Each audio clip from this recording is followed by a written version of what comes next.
Tiago, capítulo 4. Por tudo aquilo que já foi feito até agora, Senhor, pela Tua palavra já anunciada, pelos hinos, pelos louvores a Ti entoados, Senhor, somos gratos a Ti, Senhor, porque sentimos a Tua presença, sabemos que o Senhor está conosco, que o Senhor está no meio da Tua igreja, que o Senhor tem falado com o Teu povo, e nós cremos que o Senhor ainda continuará falando pela Tua palavra. Nos ajuda, nos capacita para a glória do Teu nome, Senhor. Ajuda-nos a valorizarmos aquilo que o Senhor nos concede, que é a liberdade de culto, a liberdade de estarmos na Tua casa para Te louvar, para Te adorar. Ajuda-nos, Senhor, a darmos valor a cada momento que o Senhor nos concede aqui na Tua presença, Senhor. Para a glória do Teu nome, abençoa o Teu povo, a Tua igreja ora e já Te agradece por tudo. Em nome de Jesus. Amém. Amém. Glória a Deus.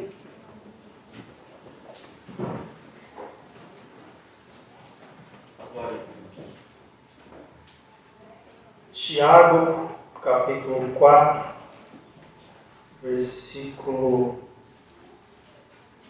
6 em diante. Tiago, capítulo 4, nós vamos ler a partir do versículo de número 6. Amém? Amém. Poucos améns, vamos esperar um pouquinho.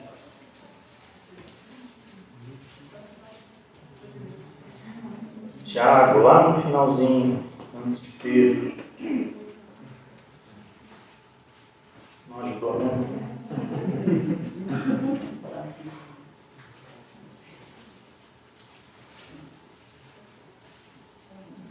Amém, irmãos? Amém. Antes da maior graça, portanto, diz: Deus resiste aos soberbos, dá, porém, graça aos humildes. Sujeitai-vos, pois, a Deus, resisti ao diabo, e ele fugirá de vós. Chegai-vos a Deus, e ele se chegará a vós. Limpai as mãos, pecadores, e vós, de duplo ânimo, purificai o coração. Senti as vossas misérias e lamentai e chorai. Converta-se o vosso riso em pranto, e o vosso gozo em tristeza. Humilhai-vos perante o Senhor, e ele vos exaltará. Amém? Amém. Nós estamos vivendo um tempo onde a autoproclamação ela tem tomado conta de muitas pessoas e até mesmo invadido muitas igrejas. O que é autoproclamação? É quando a pessoa ela acha que ela é alguma coisa no sentido de importante, no sentido dela ser necessária ou dela se ensoberbecer, literalmente falando. E a Bíblia aqui, na leitura que nós fizemos, o texto é bem claro em dizer que Deus resiste aos soberbos. O que significa Deus resistir aos soberbos? O que é você resistir a alguém? Por exemplo, alguém quer falar comigo, eu resisto porque eu não quero falar com aquela pessoa. Alguém quer vir ali falar alguma coisa, tirar uma dúvida, mas eu estou resistindo àquela situação. Eu não quero falar com aquela pessoa. Então, talvez porque tem alguma coisa naquela pessoa que não me agrade, e, enfim, isso é resistir, é você evitar, você não querer, você não se aproximar. Ela não está dentro do teu círculo de contato, ou você não ter comunhão. Então aqui está dizendo, Deus resiste aos soberbos. Aí fica uma questão, não é? Muitas vezes a gente acha que soberba ela está diretamente ligada a dinheiro. Sim e não. Muitas vezes sim, porque as pessoas quando elas têm muitas posses, elas tendem a ser soberbas. Não é via de regra, mas geralmente acontece assim. Mas muitas vezes nós podemos ser soberbos em atitudes, em ações. E isso vai muito além do que a gente pode imaginar. Vou fazer uma pergunta aqui, estou com essa mania agora de fazer pergunta, né? Eu vou fazer uma pergunta aqui que eu não quero que ninguém responda. Já estou avisando de antemão para ninguém se expor, tá? Não é, a intenção não é expor ninguém. A intenção é chamar cada um para reflexão. Responda para você mesmo, tá? Você se considera soberbo? Responda para você mesmo. Agora, qual que é o nosso entendimento sobre soberba? Veja que a Bíblia, uma das coisas mais maravilhosas na palavra de Deus é que a Bíblia interpreta-se a si mesma. Eu não preciso buscar uma fonte externa para entender o que o texto quer dizer. Porque se a gente continuar a leitura, a gente vai fazer um parênteses aqui para a questão do soberbo, para depois a gente continuar aqui meditando no que a gente já leu. Mas eu vou ler alguns versículos a mais para a gente entender o que Deus está considerando aqui como soberbo.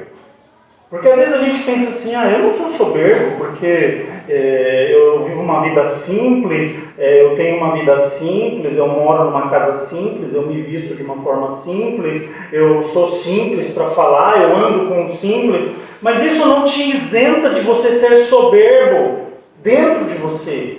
Em ações, em atitudes.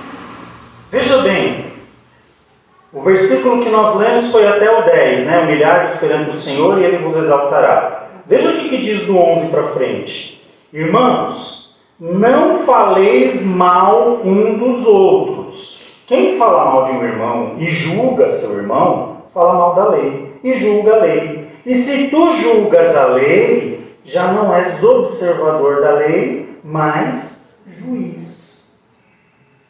Deus colocou algum de nós aqui por juiz? Não. Se eu julgo alguém, eu estou sendo o quê? Se eu estou me fazendo de juiz, é porque eu estou sendo soberbo. Quando nós falamos mal de alguém e nós julgamos alguém, nós estamos sendo soberbos. E o que acontece com o soberbo? Deus resiste. Aí continua o texto. Há um só legislador e um juiz que pode salvar e destruir. Tu, porém, quem és que julgas a outrem? Ou seja, nós estávamos todos no mesmo barco, como pecadores. Aí a gente alcança a graça de Deus, a misericórdia de Deus, através da fé em Jesus Cristo, e agora nós achamos que somos juízes. Na verdade, o que nós devemos ser é anunciadores de uma salvação para quem continua naquele barco furado, que afunda. O barco está afundando, está cheio de gente. Na nossa concepção, muitas vezes, nós nos colocamos no lugar daquele que tem o poder de salvar ou de condenar. Porque com as nossas ações a gente faz isso. Então veja que aqui a questão soberba, ela vai além daquilo que a gente compreende como soberba, na verdade. Às vezes o nosso conceito de soberba ele é limitado. Mas a nossa atitude, o nosso comportamento, a maneira que nós vivemos, nos coloca na posição de soberbos diante de Deus. Quer ver uma coisa que acho que todo mundo erra nesse sentido? Continua o texto. Versículo 13. Eia agora, vós que dizeis, hoje ou amanhã iremos a tal cidade e lá passaremos um ano e contrataremos e ganharemos. Digo-vos que não sabeis o que acontecerá amanhã. Porque que é a vossa vida? É um vapor que aparece por um pouco e depois se desvanece. Em lugar do que devis dizer, se o Senhor quiser, e se vivermos, faremos isto ou aquilo. Mas agora vos gloriais em vossas presunções. Toda glória tal como esta é maligna. Aquele, pois, que sabe fazer o bem e não o faz, comete pecado. A pessoa que chega e diz assim, olha, porque a semana que vem eu vou viajar para tal lugar e vou ficar lá um ano, né, usando aqui o contexto, e vou ganhar dinheiro, vou trabalhar naquele lugar e ali eu vou ser próspero e depois eu volto com o bolso cheio de dinheiro. O que o texto está dizendo sobre esse tipo de gente? Escuta, o que é a vossa vida? É como um vapor que hoje aparece, amanhã, se bater um vento, o vapor some. Ao invés de dizer eu irei e eu farei, o correto seria dizer se o Senhor quiser, se o Senhor permitir, se nós vivermos para isso. Porque as pessoas que usam de tais palavras, aqui o texto diz, vos gloriais em vossas presunções. O presunçoso, o que ele é além de um soberbo?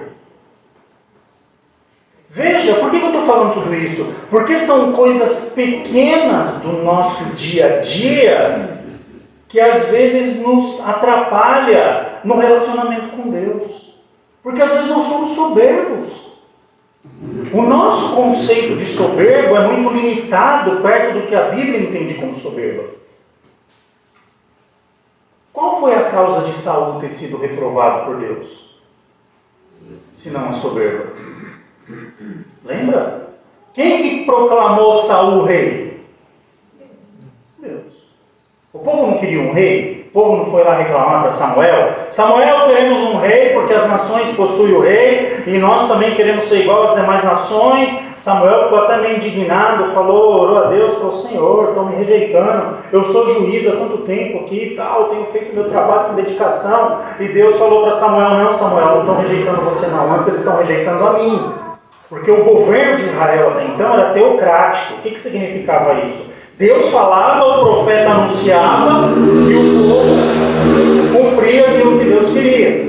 Mas o povo começou a olhar ao redor. Lembra que a palavra devocional que o nosso irmão falou aqui? Né? Tomar cuidado com companhia, com quem anda, influência e tal.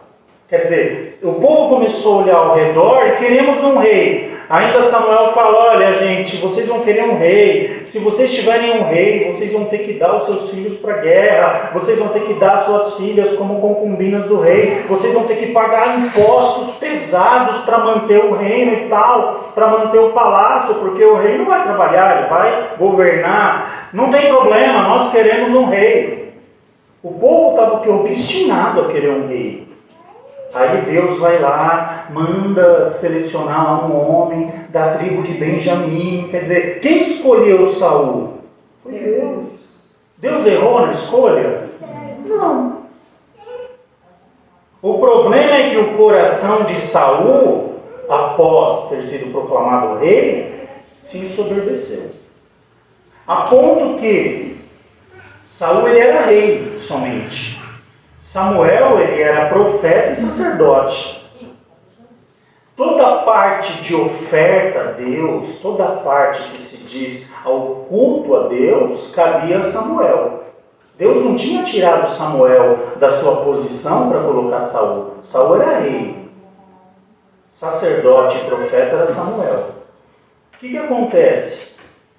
Entre tantos erros de Saul, chega um belo dia que Samuel avisa, fala, olha Saul, vai ter uma guerra aí contra os filisteus, eles estão se aproximando e você aguarda o meu retorno. Eu vou precisar ir até um lugar tal, vou ficar 7 dias lá e no 7º dia eu volto, a gente sacrifica Deus e sai para guerrear.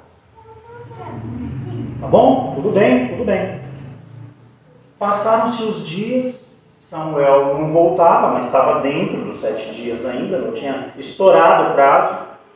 E os filisteus foram se aproximando. À medida que o barulho dos filisteus se aproximando e aumentando, Saul foi ficando inquieto. Até que chegou um momento que ele pensou, falou, poxa, sou eu que mando aqui.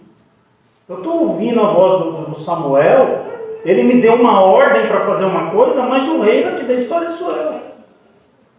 Vamos fazer o seguinte, já que Samuel não volta, pega lá uns os animais lá que eles acostumavam sacrificar lá, os carneiros, os cabritos e tal, e vamos oferecer o sacrifício a gente mesmo aqui, e terminando o sacrifício a gente vai para a guerra, porque a gente já está sentindo o calor dos filisteus aqui e Samuel não volta.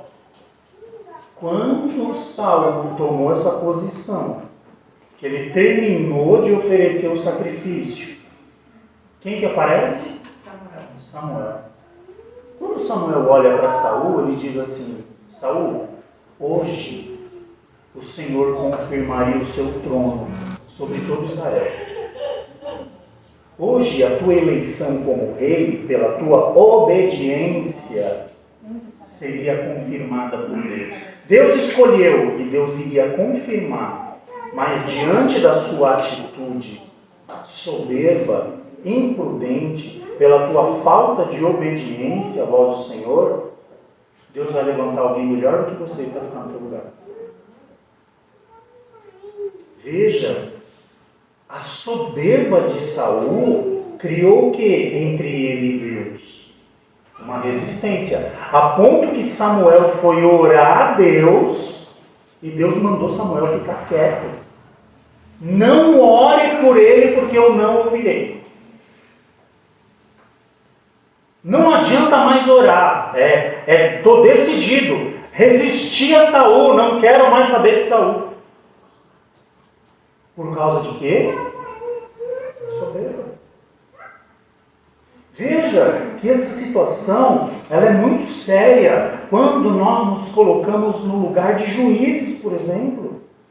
Quando nós começamos a julgar ou falar de alguém. Porque a condenação desse alguém não difere em nada da minha e da tua, se a gente não estivesse na presença de Deus. Então como é que eu posso querer levantar o dedo contra alguém a qual eu estava debaixo da mesma condenação? Para pensar nisso. Isso é soberba. Como é que nós podemos fazer planos, agora que nós temos uma vida entregue a Jesus, sem consultar a Deus? Porque a gente consulta Deus, irmãos, na hora do problema, não é?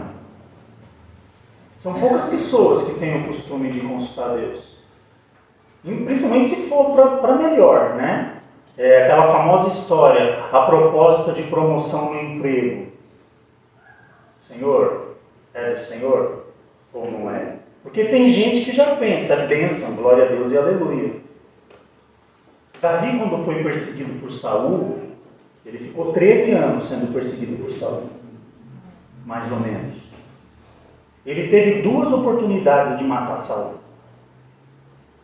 Uma vez Saul se abaixou na moita lá para fazer as suas necessidades, e Davi teve a oportunidade de matá-lo naquele momento. E uma outra vez Saul estava dormindo, e Davi teve a oportunidade de matá-lo. Alguém virou para Davi e falou: olha, o Senhor te favorece, está aqui o teu perseguidor, o teu inimigo, que quer tanto te matar dormindo na tua frente. Corta a cabeça dele fora, assunto resolvido. Deus já confirmou que você vai ser rei em Israel. O que Davi disse?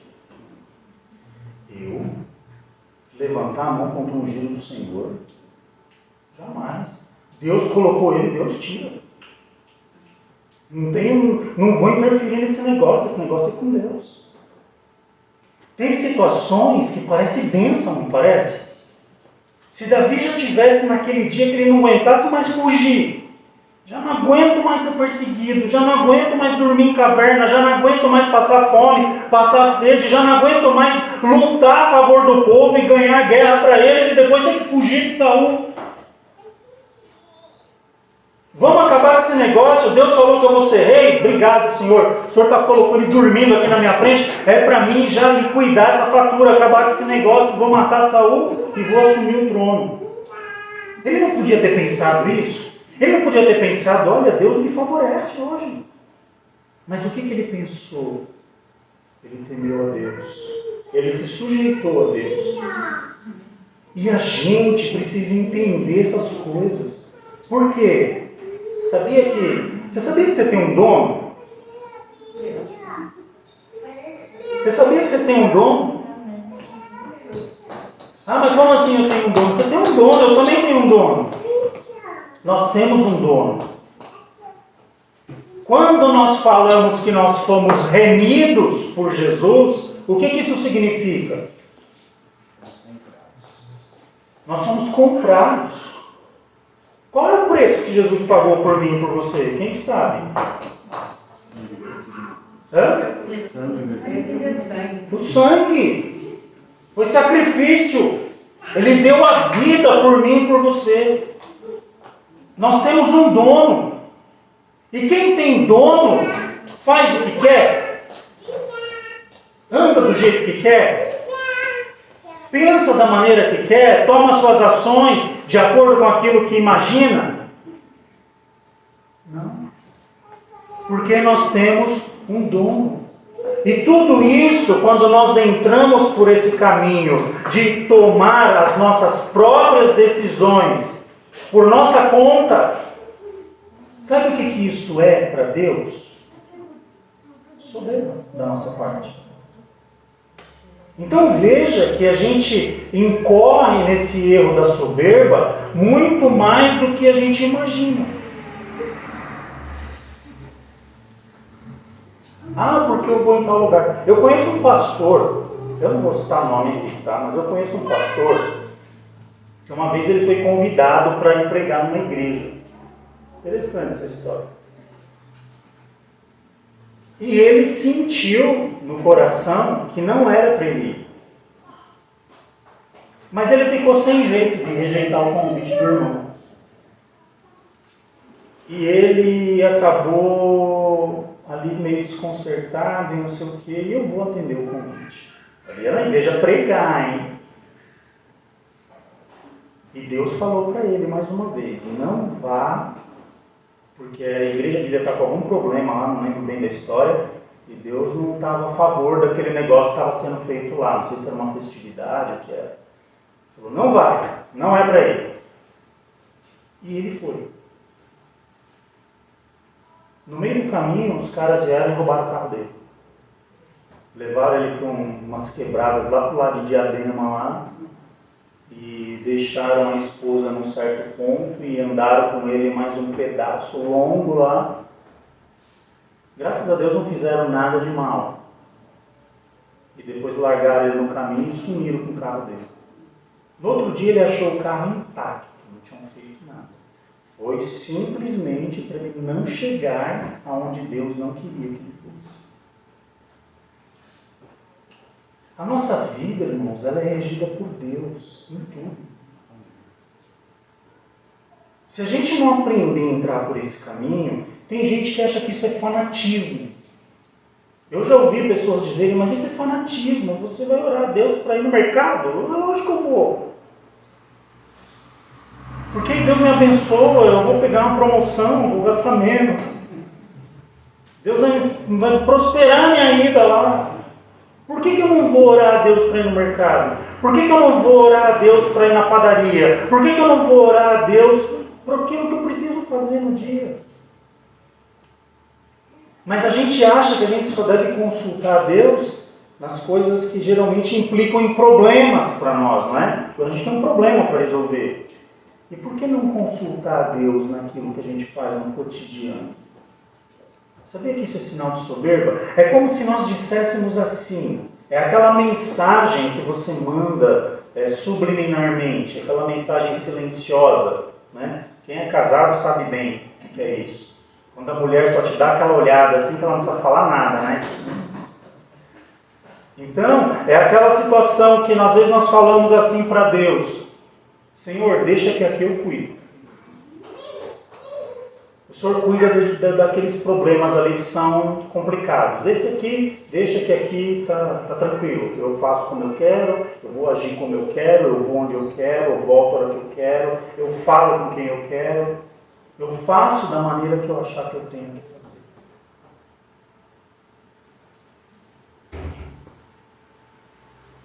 Eu nem pensava nisso que eu estou falando agora, e muito menos do que o Manuelzinho falou no começo. Mas não está em conexão, bem-aventurado o varão, que não se assenta à roda dos escarnecedores, que não anda conforme o conselho dos ímpios, não se assenta à roda dos escarnecedores, não é? Antes tem o seu prazer na lei do Senhor. E nela medita de vez em quando. De dia e de noite. Porque hoje nós vivemos uma geração de pessoas soberbas. As pessoas são soberbas. E como eu falei, a situação de soberba não implica somente em situação financeira. É em atitude, é em maneira de ser, em comportamento. E isso provoca o que diante de Deus? Deus resiste aos soberbos. Deus não se relaciona com soberbo. Seria mais ou menos a mesma coisa de dizer que Deus não ouve a oração do soberbo? Dá, porém, graça aos humildes. O que é você ser humilde? Qual é o maior exemplo de humildade que nós conhecemos? Por quê? Porque a Bíblia diz que ele, sendo Deus, não usurpou ser igual a Deus. Antes, ele se despiu da sua glória, ele abriu mão do seu poder e caminhou na terra como um de nós. Jesus nasceu onde? Numa manjedoura. Não é? Um lugar ali onde cuidavam de animais. Não podia ter preparado um hotel de luxo para ele nascer da época? Jesus cresce como uma criança simples. Jesus era ali, ele vivia numa família, o seu pai adotivo, José, era um carpinteiro. Jesus ele cresce numa profissão simples, rústico. Lá em Isaías nós vemos falar de Jesus, homem de dores, experimentado no trabalho, homem sofrido, trabalhava de sol a sol, uma vida dura. A Bíblia diz que não havia parecer e nem formosura nele para que o desejássemos. Não era uma pessoa bonita de aparência, era uma pessoa rústica, sofrido, com as mãos calejadas. Poxa, mas Jesus é Deus, Ele é Deus, é Deus. Mas Ele foi o maior exemplo de humildade que a gente conhece. Aquele que se doa pelo próximo. Aquele que se oferece pelo próximo. E a Bíblia diz: Deus dá, porém, graça a humildes. Ou seja, quando nós somos humildes, não significa você andar com uma roupa simplesinha. Não é isso que a Bíblia está dizendo. Você ser humilde é você se importar mais com o próximo do que com você mesmo. É você ter uma direção de Deus, buscar Deus, reconhecer que Deus, Ele é o Senhor da sua vida, que as suas decisões agora, elas não são tomadas mais pelo teu querer, pela tua vontade. Porque o meu querer e a minha vontade, o nosso querer e a nossa vontade, nos conduz ao erro. A Bíblia não diz? Enganoso é o coração do homem e perverso. Quem o conhecerá? Ah, irmão, mas parecia ser tão bom. Quantas pessoas que não mudam de igreja, que não mudam de estado, que não faz tanta coisa, às vezes por uma oportunidade, por um trabalho, passa um tempo, volta lá tudo arrebentado porque não deu certo. Por que não deu certo? Porque Deus não estava no negócio. Porque você não fez o que Deus quis, você fez o que você quis. E aquilo que parecia ser bom aos teus olhos, na verdade não era. Porque quem conhece o caminho, quem conhece de verdade o caminho que a gente deve trilhar é o Senhor. Como nós falamos hoje de manhã, nós enxergamos o aqui, o momento, o problema, a dificuldade, o hoje. Deus vê lá no final da história. Deus enxerga lá na eternidade. Deus sabe quem vai estar com Ele lá na eternidade e quem não vai estar. Então o que compensa eu ser guiado por uns olhos limitados que só vê até um curto alcance, ou eu ser dirigido por alguém que enxerga o final da história? Pensa nesse privilégio. Você tem a sua vida confiada a alguém que conhece o fim da história, que conhece como vai ser lá no final, e que tem poder para te preservar e te guardar, para que lá no final você esteja junto dele. Amém. Aí depois que a gente entende essa questão da soberba, que a gente entende que Deus ele favorece os humildes. Então Deus tem preferência de comportamento, sim. Deus não faz acepção de pessoas, mas de comportamento Deus se agrada dos humildes. E aí? Sujeitai-vos, pois, a Deus. O que é se sujeitar a Deus? É você exercer a humildade. É você saber que Deus é o seu dono, que Deus é o Senhor da sua vida, que Ele quem controla a sua vida, Ele é quem tem preparado as coisas para a sua vida.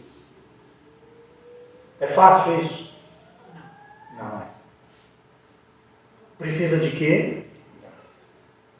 Graça ele já deu. Precisa de fé. Precisa da nossa parte. A dele está derramada. Precisamos ter fé dentro da nossa convicção pessoal de fé. Foi o que eu falei aqui na sexta-feira. O nosso credo de fé, ele é lindo. Quem crê em Deus aqui, levanta a mão. Todo mundo crê. Mas e na hora que o cinto aperta? E na hora que a coisa entorna? Na hora que a coisa fica feia? Nós continuamos de mãozinha levantada ou a gente vai querer ali fazer do nosso jeito e vamos correr desesperados, chorando? Quer dizer, a nossa confissão de fé é linda. Agora a gente precisa ter fé dentro da nossa confissão de fé. Porque senão não adianta. Então veja que aqui, sujeitai-vos, pois, a Deus. É o princípio.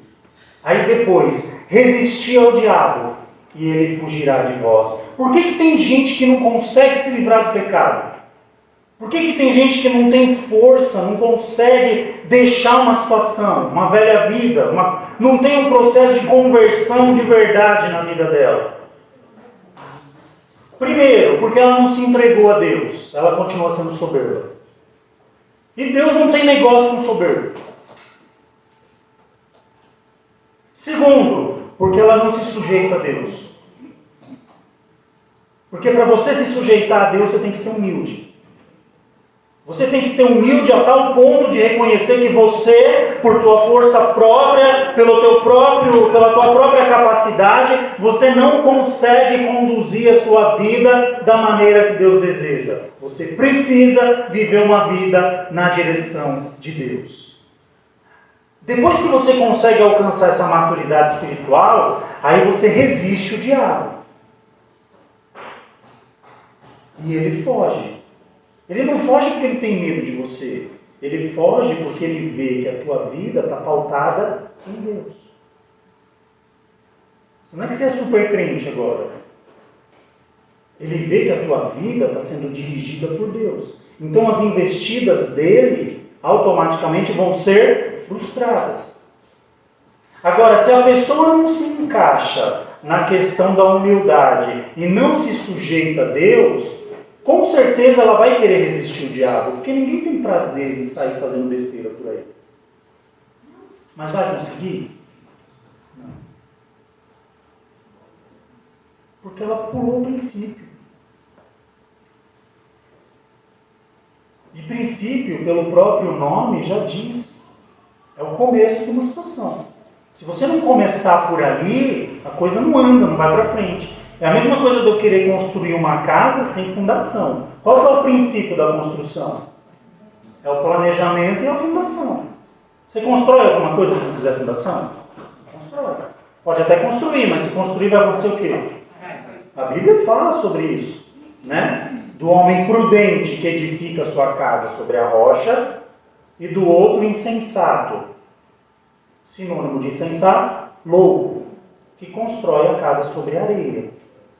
Então você querer resistir ao diabo sem passar por esse processo de humildade, de sujeição a Deus, é tentativa frustrada. Por isso que tem tanta gente sofrendo, tanta gente que não se firma, tanta gente que é levado, como a própria Bíblia diz, por vento de doutrina, é jogado de um lado para o outro. A pessoa não tem convicção, porque ela conta com a sua própria força. Ela se apoia naquilo que ela sabe, naquilo que ela acha, naquilo que ela vê, naquilo que ela vive. E o que é pior, há um estágio acima para piorar. Tem gente que ainda tem toda essa posição e ainda diz que Deus está no negócio. Eu já vi gente falar uns absurdos e atribuindo isso a Deus. Fala, peraí, Deus não é Deus de confusão. Deus não vai fazer um negócio para dar tudo errado lá na frente. Será que Deus se equivocou? Será que Deus errou? Isso é nós acharmos que, por sermos crentes, tudo que a gente fizer, Deus endossa. Deus dá o aval. Senhor, está aqui. Só dá uma canetada aí. Vai lá, meu servo. Eu sou contigo. Não é fácil? Eu sou contigo, hein? Alguém precisa falar para você que Deus é com você? Se alguém quer profetizar para mim que Deus é comigo, eu vou falar, obrigado, eu já sabia. Eis que estou convosco todos os dias até a consumação dos séculos. Então veja, irmãos, a gente precisa ser cuidadoso na palavra. Nós estamos vivendo um tempo que as pessoas estão sendo extremamente superficiais com a palavra de Deus. A palavra de Deus, ela tem um princípio. A palavra de Deus, Deus ele não volta atrás daquilo que Ele mesmo disse, daquilo que Ele estabeleceu. Veja que quando o povo estava caminhando para a terra prometida, o povo errava, Deus não aliviava para o povo. Olha, tem erro, tem pecado, como foi o caso de Acã, e Deus ia colocava no funil, ia afunilando, até chegar numa questão ali, ó, isso aqui está errado, precisa ser consertado. Por quê? Porque aquilo ali trazia problema para o povo, impedia o povo de caminhar, roubava a bênção do povo. Eu já falei aqui um exemplo, para a gente ir finalizando aqui já, o caminho do povo pelo deserto, se a gente colocasse a distância que eles iam percorrer em linha reta, em 40 dias eles andavam 240 quilômetros, que era a distância lá do Egito, do Mar Vermelho, até Canaã, aproximadamente 240 quilômetros. 40 dias dá 6 quilômetros por dia, moleza. Levando em conta que tinha um monte de coisa para carregar, monta a tenda, desmonta a tenda, leva animal, leva criança, leva isso, 6 quilômetros por dia. Está andando num passo lento, 3 horas e meia você anda. Aí o restante do dia você montava as coisas, descansava, desmontava, e em 40 dias o povo estava lá encaminhando. Quanto tempo demorou? 40 anos. O extremo do absurdo. 40 anos. Por que 40 anos? Porque o povo não fazia a vontade do Senhor. O povo não reconhecia Deus na vida deles. Estão com fome. Imagina aquele povo que viu o mar abrir, que viu cair maná do céu. Está com fome. O que eles faziam? Qual seria a posição deles de verdade diante de Deus? Se eles crescem que Deus estivesse no controle da vida deles. Vamos orar a Deus. Quem está sustentando a gente no deserto? É Deus. Vamos orar a Deus. E o que eles faziam? Moisés, você tirou a gente do Egito para a gente morrer de fome nesse deserto.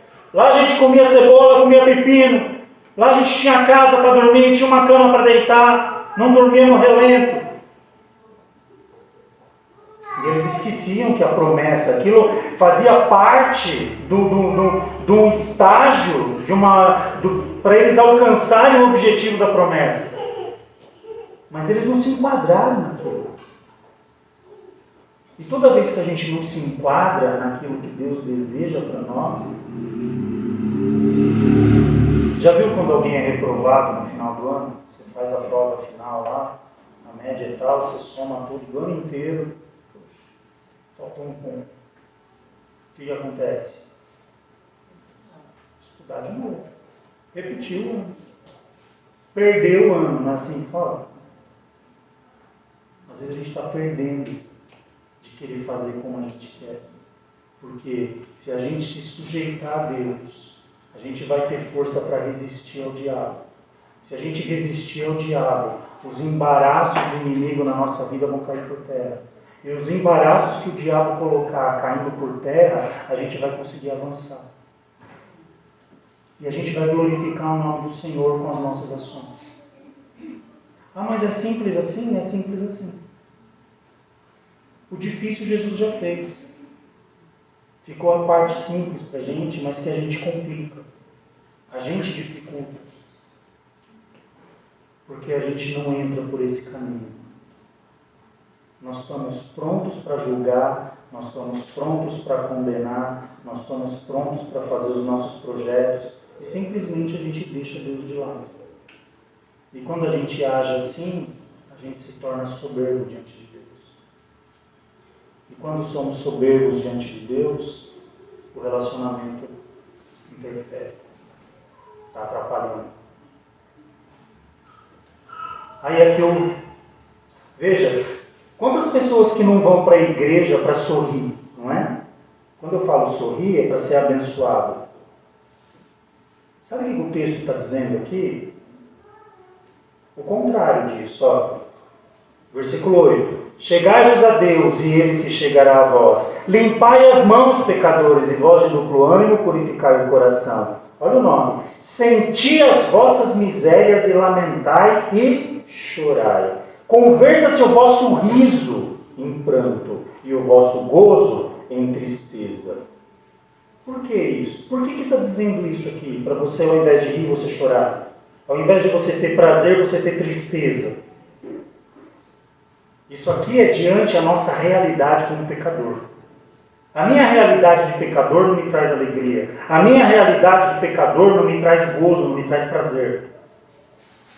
Quando eu olho para mim mesmo como um pecador, eu tenho que sentir tristeza. Eu tenho que chorar.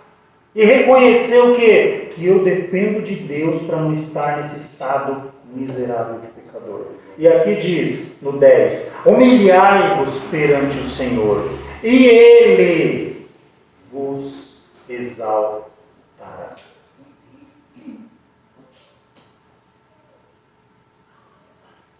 Para sermos, entre aspas, grandes diante de Deus, precisamos ser os menores aqui. Senão, a gente vai patinar e não vai chegar a lugar nenhum. Amém? Amém. Tá bom. Vamos orar a Deus?